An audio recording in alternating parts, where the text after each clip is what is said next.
நீங்கள் தவறவிட்ட எபிசோடுகளை இப்பொழுதே காணுங்கள் உங்கள் Tandivan.com மற்றும் Tandivan யூடியூப் சேனலில்.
செல்லம், அங்க பாரு அங்க பாரு அங்க பாரு. இங்க பாரு, இந்த வீட்டை பெருக்க வேண்டிய பொறுப்பு எனக்கு மட்டும் சேர்ந்தது இல்ல. குழந்தை பசில அழுதா நான் என்ன பண்ண முடியும்?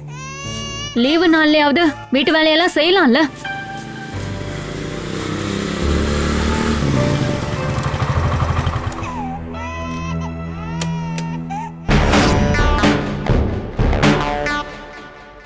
என்னங்க?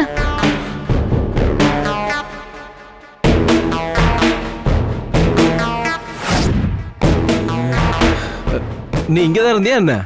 இப்பெல்லாம் என் கண்ணிலேயே நீங்க பட மாட்டீங்க. ஏதாவது பிரச்சனை பண்ணிட்டு வந்தீங்களா என்ன?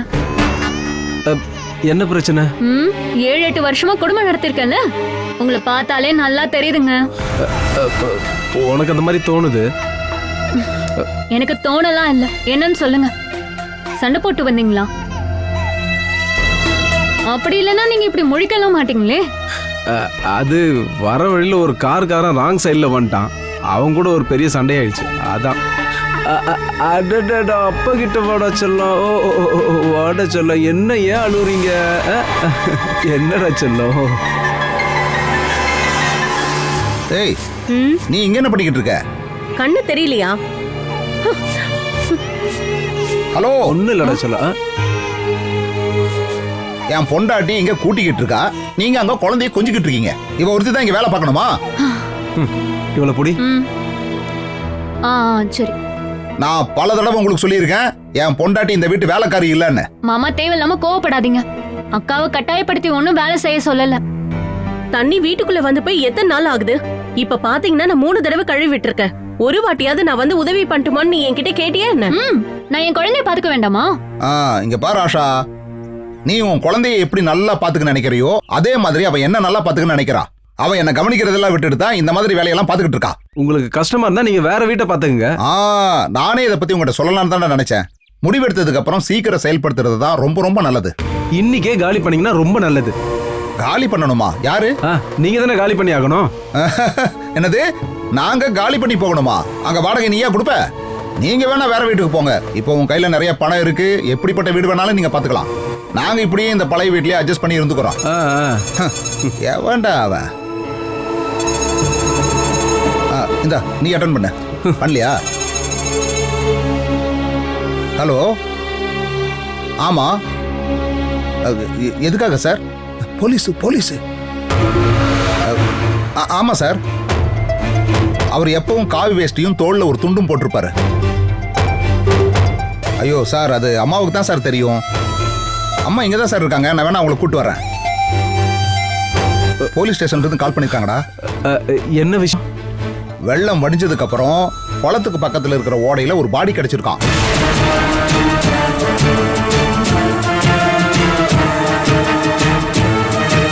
காவி ட்ரெஸ், அப்புறம் கழுத்தை சுத்துன நிலையில ஒரு பை. ஆனா முகத்தை வச்சு யாராலையும் கண்டுபிடிக்க முடியலன்னு இங்க இருக்கிற போலீஸ் ஸ்டேஷனுக்கு இன்ஃபர்மேஷன் வந்திருக்கு. அது நம்ம அப்பாவா இருக்குமோன்னு அவங்க சந்தேகப்படுறாங்கடா.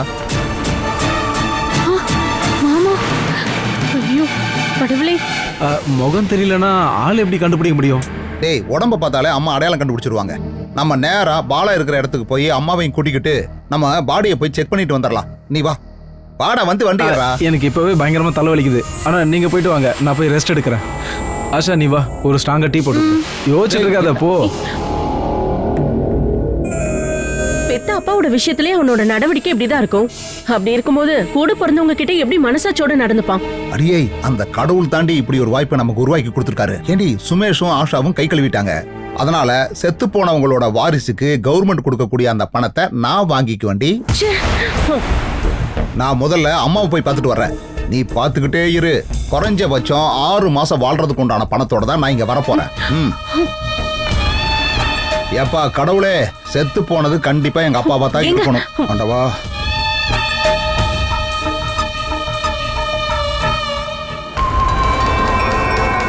கல்யாணி, கல்யாணி, கல்யாணி, கல்யாணி, கல்யாணி, கல்யாணி, கல்யாணி, கல்யாணி, கல்யாணி.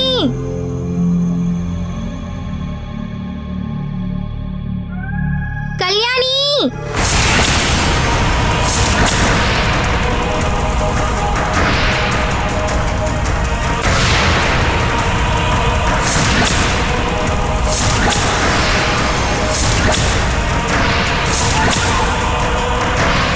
கல்யாணி,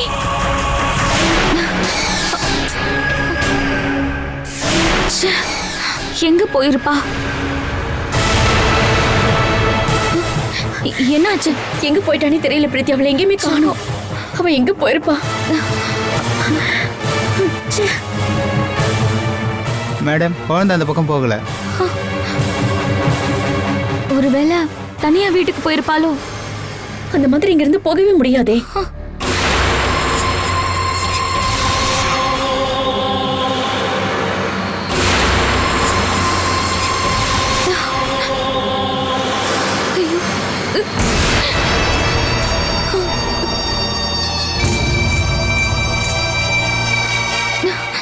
பிரீத்தி, நாம இன்னும் கொஞ்ச நேரம் தேடலாம்.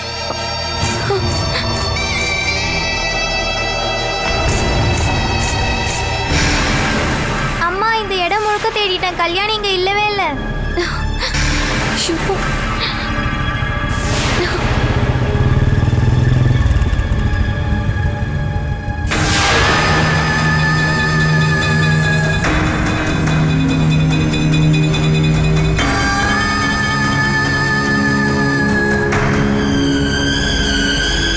அந்த பாடி அப்பாவோடதான்னு இங்க இருக்கிற எல்லாருக்கும் தெரிஞ்சு போச்சா என்ன?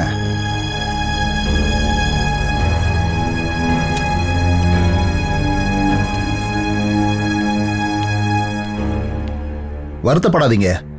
என்னைக்கா இருந்தாலும் ஒரு நாள் இப்படி நடந்துதானமா ஆகணும்.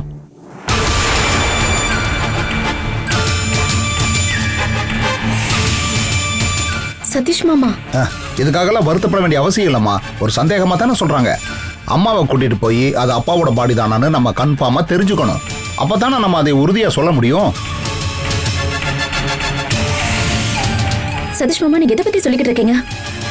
அப்பாவோட பாடி கிடைச்சிருக்குன்னு சொல்றாங்கல்ல, அதை பத்தி. எங்க கல்யாணியை ரொம்ப நேரமா காணோம். அது சரி, இதுக்காகத்தான் நீங்க இப்படி வருத்தப்பட்டு நிக்கிறீங்களா? நான் என்ன நினைச்சேன்னா, ஆமா, அந்த குழந்தை எங்க போயிருச்சு? காலையில வினுக்குட்ட கூட அந்த குழந்தை விளையாடிக்கிட்டு இருந்தான் மாமா. கொஞ்ச நேரம் கழிச்சு பார்த்தா அவளை காணோம். இத பத்தி நீங்க நம்ம வினுக்கிட்ட கேட்டு பார்த்துருக்கலாமே. அவன் பார்க்கவே இல்லைன்னு தான் சொல்றான். ஆஹா, அவன் நீங்க வர சொல்லு, நான் என்னன்னு கேக்குறேன்.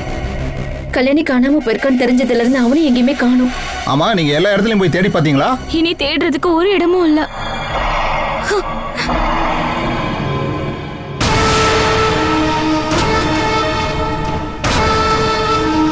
அப்படின்னா அந்த பாப்பா எங்க போயிருப்பா?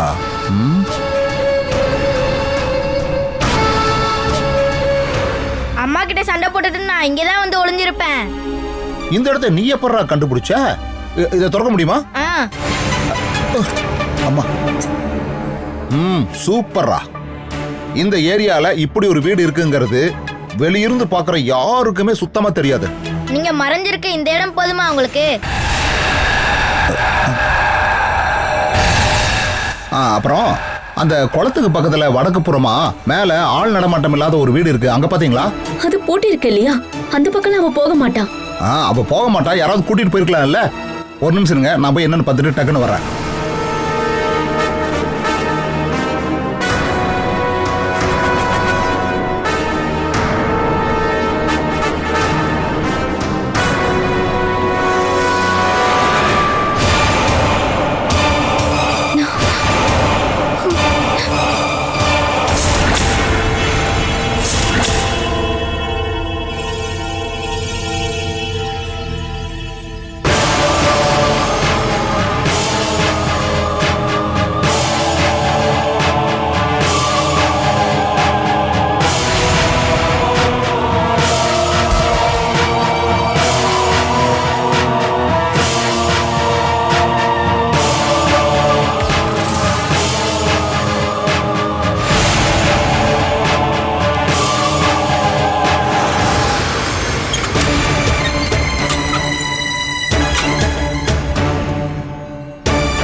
கல்யாணி, அம்மாடி கல்யாணி, அம்மாடி கல்யாணி, அம்மாடி பாப்பா கண்ணை திறந்து பாருமா. அம்மாடி கல்யாணி, அம்மாடி.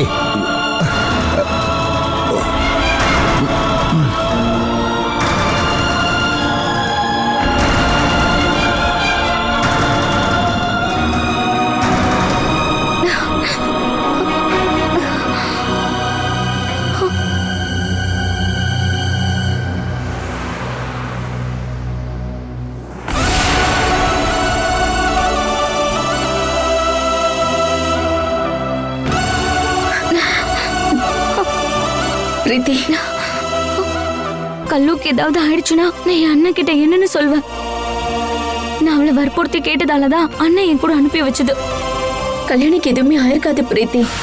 அவ கண்டிப்பா இங்கதான் எங்கேயாவது இருக்கணும். பாலா, பாலா, இங்க பாரு, குழந்தைய கண்டுபிடிச்சிட்டேன்.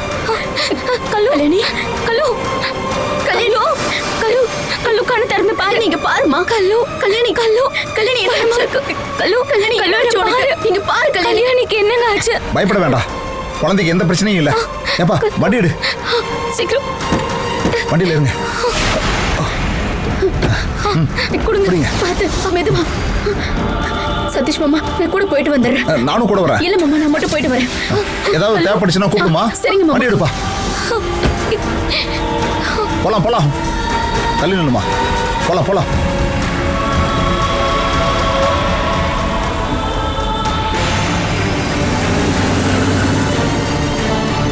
பெரியப்பா, கல்யாணியை எங்க இருந்து தூக்கிட்டு வந்தீங்க?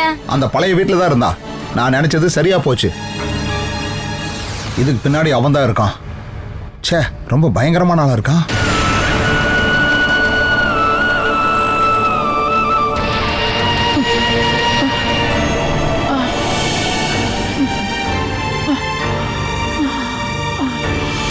ஜெகதாமா, என்னம்மா இப்ப எந்திரிச்சு நடக்க ஆரம்பிச்சிட்டியா? என்னடா வெளிய ஒரே சத்தமா இருந்தது? அது வந்து நேத்து நம்ம வீட்ல ஒரு சின்ன பொண்ணு தங்கி இருந்தால, அவ காலையில எங்கேயோ காணாம போயிட்டா. இங்க இருக்கிறவங்க எல்லாரும் தேடி பார்த்தும் அவளை எங்கேயும் கண்டுபிடிக்க முடியல. நான் இங்க ஒரு முக்கியமான விஷயம் சொல்றதுக்காக வந்தேன். விஷயம் கேள்விப்பட்டு நான் போய் குழந்தையை கண்டுபிடிச்சு கூட்டு வந்தேன். நீ என்ன சொல்ல வரேன்னு எனக்கு புரியலடா. அம்மா, நீ முதல்ல போய் ஒரு நல்ல டாக்டரை பார்த்து உன் காதை காட்டு. இதுல உனக்கு எந்த காது நல்லா கேக்குதோ அந்த காதை என்கிட்ட காட்டு. நம்ம வெணு பையன் இருக்கான்ல, அவன் தான் அந்த பொண்ணை கொண்டு போய் ஒரு வீட்டுக்குள்ள அடைச்சு வச்சுட்டாமா. நான் தான் அந்த இடத்த கண்டுபிடிச்சு அந்த பொண்ணை காப்பாத்தினேன். அந்த பொண்ணுக்கு இன்னும் மயக்கம் தெரியல, அவளை ஹாஸ்பிட்டல் கூட்டு போயிருக்காங்க. இந்த வேலையை பண்ண அந்த பையன் எங்க போயிட்டான்? அவன் எங்கேயோ போயிட்டான். எப்படியும் வீட்டுக்கு வந்து தானே ஆகணும். அது ஒன்றும் நம்ம பிரச்சனை கிடையாது. நான் ஒரு முக்கியமான விஷயத்த சொல்றதுக்காகத்தான் இங்க வந்தேன். அதாவது நம்மளோட அப்பா இல்ல எங்களோட அப்பா, அதாவது உன்னோட புருஷன் செத்து போயிட்டாரு.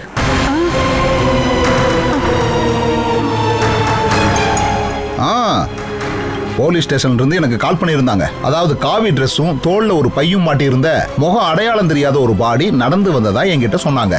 பாடி எப்படி நடந்து வர முடியும்? நடந்து வரல, பாடியை கண்டுபிடிச்சிருக்கிறதா சொன்னாங்க. முகம் சரியா தெரியாததுனால பாடியில் இருக்கிற சில அடையாளங்களை வச்சு அது அப்பா தானான்னு கண்டுபிடிக்கணும். அப்பாவோட அடையாளம் எங்களை விட உனக்கு தானமா ரொம்ப நல்லா தெரியும். நீ சீக்கிரம் ரெடியாகு, நாம போய் மார்ச்சுரியில அந்த பாடியை பார்த்துட்டு வந்துடலாம். அது அவர்தான் உன்னால உறுதியா சொல்ல முடியுமா? இத பாருமா, நீ உறுதியா அதை நம்பித்தான் ஆகணும். வெள்ளத்துல செத்து போன ஒரு ஆளோட குடும்பத்துக்கு, அதாவது மனைவிக்கு குறைஞ்சபட்சம் ஒரு 5 லட்சம் ரூபாயாவது கிடைக்கும். ஆஹா, உன் முகம் எவ்வளவு பிரகாசமா இருக்கு.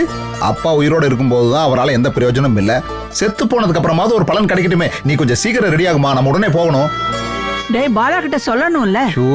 அம்மா, அந்த கல்யாணி பொண்ணை கூட்டிட்டு அவன் ஹாஸ்பிட்டல் போயிருக்கா. அவங்க திரும்ப வர்றதுக்குள்ள நம்மளும் அங்க போயிட்டு வந்துடலாம். கொஞ்சம் சீக்கிரம் ரெடி ஆகுமா. இங்க பாருமா, இருக்கிறதுலயே அற்புதமான சேலையை தான் நீ கட்டிட்டு வரணும். எங்கம்மா வச்சிருக்க, நான் எடுத்துறேன். நீ ஒண்ணு எடுக்க வேண்டாம், நானே எடுத்துக்கிறேன். பணம் கிடைக்கும்னு சொன்னதும் என்ன ஒரு ஆனந்தம். பாத்தியா, ஸ்டேஷன்ல இருந்து மறுபடியும் கூப்பிடுறாங்க. அவங்களுக்கு பாடி யாருன்னு தெரிஞ்சுக்க அவ்வளவு அவசரம். ஹலோ சார், நாங்க ஒரு 1/2 மணி நேரத்துல அங்க வந்துருவோம் சார்.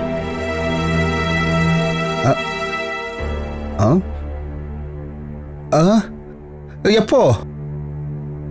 அட கடவுளே, எங்களை இப்படி ஏமாத்திட்டீங்களே சார். இல்ல சார், வேற ஏதாவது பாடியை பார்த்து நாங்க வந்து அடையாளம் சொல்லலாமா?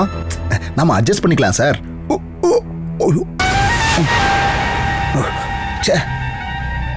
என்னடா ஆச்சு? டேய், என்னடா ஆச்சு? நம்மளோட 5 லட்சம் ரூபாயை வேற எவனோ ஒருத்தன் வந்து வாங்கிட்டு போயிட்டான். அதே பாரு எடுத்துட்டு போக முடியும். அவனோட அப்பாவை அவன் அடையாளம் காட்டி அந்த பாடியை அவன் வீட்டுக்கு எடுத்துட்டு போயிட்டான். 5 லட்சம் சொன்னதும் நீ வாயை பொளக்கும் போதே நினைச்சேன்.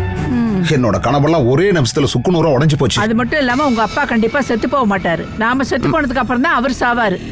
பெரியப்பா, வினுவும் காணாம போயிட்டான் பெரியப்பா.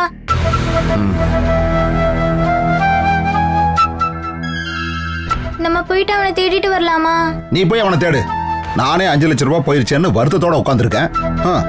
பெரியப்பா, எதுவும் பேச வேண்டாம், அதான் எல்லாம் போயிருச்சே. அவனை எங்கேயாவது போய் தொலையட்டும். வண்டிக்கு பெட்ரோல் அடிக்க வாங்கின பணத்தை கூட திருப்பி கொடுக்க முடியாது போல் இருக்கே.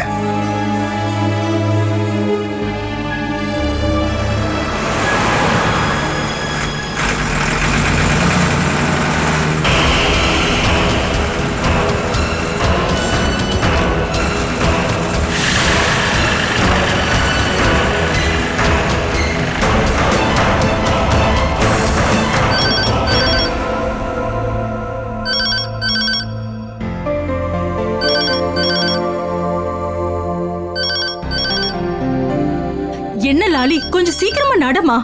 எவ்வளவு நேரம் இந்த போன் அடிச்சிட்டு இருக்கு? போன் அட்டன் பண்ண சொல்லி என்கிட்ட சொல்லவே இல்லையே மேடம். நான் சொல்ற வேலை மட்டும்தான் நீ செய்வியா? நான் ஷேக் வீட்ல வேலை பார்க்கும்போது கத்துக்கிட்ட சில விஷயங்கள் தான் இது. என்கிட்ட என்ன வேலை சொல்றீங்களோ அதை மட்டும் தான் நான் செய்வேன். உதாரணத்துக்கு ரமேஷ் சார் தான் இப்ப கால் பண்ணாருன்னு வச்சுப்போம். இதுக்கப்புறம் நீ எந்த உதாரணமும் சொல்ல வேண்டாம். கால் கட் ஆயிடுச்சுல. அவங்களுக்கு அர்ஜென்ட்டா இருந்தா திருப்பி கால் பண்ணுவாங்க. மும்பைல இருந்து சூரஜ் கால் பண்ணியிருந்தானா? யார் கால் பண்ண என்ன மேடம், இப்ப எடுக்கல. அத பண்ணு இத பண்ணு அப்படின்னு உன் கைய பிடிச்சு நாங்க சொன்னோம்னா உன்ன மாதிரி ஒரு ஆளே எங்களுக்கு தேவையில்ல. சொந்த வீடு மாதிரி நீ தான் பார்த்து பார்த்து செய்யணும். சொந்த வீடு மாதிரி ஒன்னொன்னு பார்த்து பார்த்து செய்ய என்னால முடியாது மேடம். நான் இந்த வீட்டோட வேலைக்காரி தானே. கல்யாணிக்கு உதவி பண்ணதான் நான் உன்னை கூட்டிட்டு வந்த லாலி. ஆனா அவளை கண்ட்ரோல் பண்றதுக்கு உன்னால முடியல. பாப்பா எப்ப பார்த்தாலும் டீச்சர் அம்மான்னு மட்டும் தானே சொல்லிட்டு இருக்கா. அவளை கொஞ்சம் கொஞ்சமா நான் மாத்திக்கிறேன். காலையிலேயே கல்யாணி கூட்டிட்டு வரேன் தானே பிரீத்தி மேடம் போனாங்க. போனவங்கள ஆள் அட்ரஸே காணோம். அவங்களுக்கு கால் பண்ணுங்க மேடம். அவ வந்துருவா. நீ அந்த ரூமை கொஞ்சம் கிளீன் பண்ணி வச்சிரு. அவ இருக்கும்போது நம்ம அந்த ரூம்குள்ளேயே போக முடியாது. அதை நான் காலையிலே க்ளீன் பண்ணிட்டேன் மேடம். பாருங்க மறுபடியும் ஃபோன் அடிக்குது. ஹலோ அம்மா, பிரீத்தி பேசுறேன். உன்னை பத்தியும் கல்யாணி பத்தியும் தான் இப்ப பேசிட்டு இருந்தோம். நீ அவளை கூப்பிட போயிட்டியா? நான் வந்துட்டேன். நான் போனதுக்கு அப்புறம் கல்லுக்கு கொஞ்சம் உடம்பு சரியில்லை. நான் அவளை கூட்டிட்டு ஹாஸ்பிட்டல் வந்திருக்கேன். அவளுக்கு திடீர்னு என்ன ஆச்சு? பயப்பட ஒன்றும் இல்லை. நீங்க லாலியை கூட்டிட்டு சென்ட் மேரிஸ்க்கு கொஞ்சம் வாங்க. அப்பா கிட்ட சொன்னியா? அதுக்கெல்லாம் அவசியமே இல்லைம்மா. நீங்க 2 பேரும் வந்தா போதும். அப்புறம் அவளோட ஒரு ட்ரெஸ் எடுத்துட்டு வாங்க. சரிம்மா, நாங்க உடனே கிளம்பி வரோம். சூரஜ் கிட்ட எதுவும் சொல்ல வேண்டாம், அவர் வருத்தப்படுவாரு. ஹாஸ்பிட்டல்ல இருக்கிறத அவனுக்கு சொல்லணும்ல. இப்போதைக்கு யார்கிட்டயும் சொல்ல வேண்டாம். நீங்க 2 பேரும் இங்க வந்தா போதும். நீங்க வந்த பிறகு முடிவு பண்ணிக்கலாம். சரிம்மா. லாலி, கல்யாணியோட ஒரு செட்டு ட்ரெஸ் எடுத்துட்டு சீக்கிரமா ரெடி ஆகு. எதுக்காக மேடம்? நம்ம ஹாஸ்பிட்டலுக்கு போய் ஆகணும். கல்யாணிக்கு உடம்பு சரியில்லையா, ஹாஸ்பிட்டல்ல சேர்த்திருக்காங்க. ஐயோ, பாப்பாக்கு என்னாச்சு மேடம்? அதெல்லாம் அங்க போய் நம்ம கேட்டு தெரிஞ்சுக்கலாம். நீ சீக்கிரமா ரெடி ஆகு போ. Show.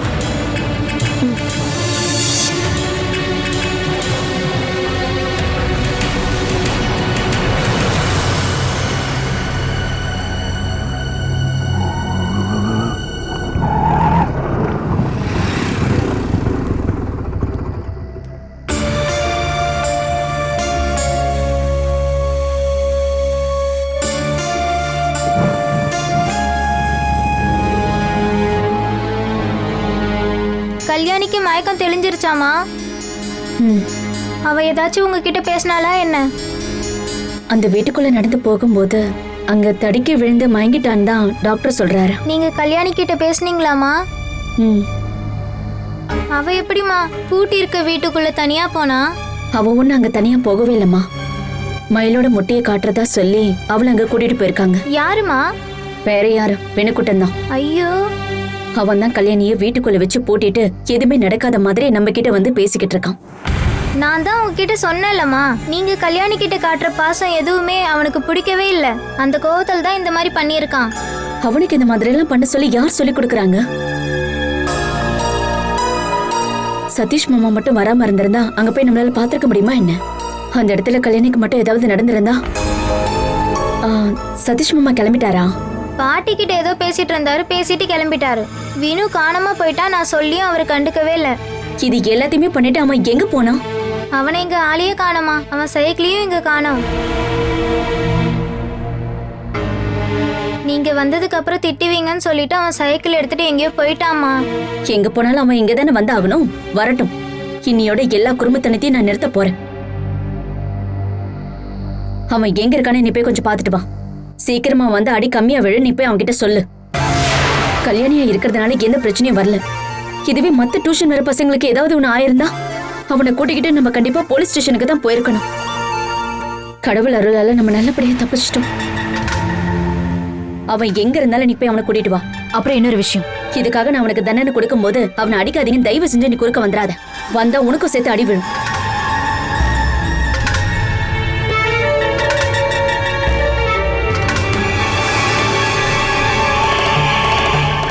Catch us on TV, Tandivan.com, Facebook and YouTube.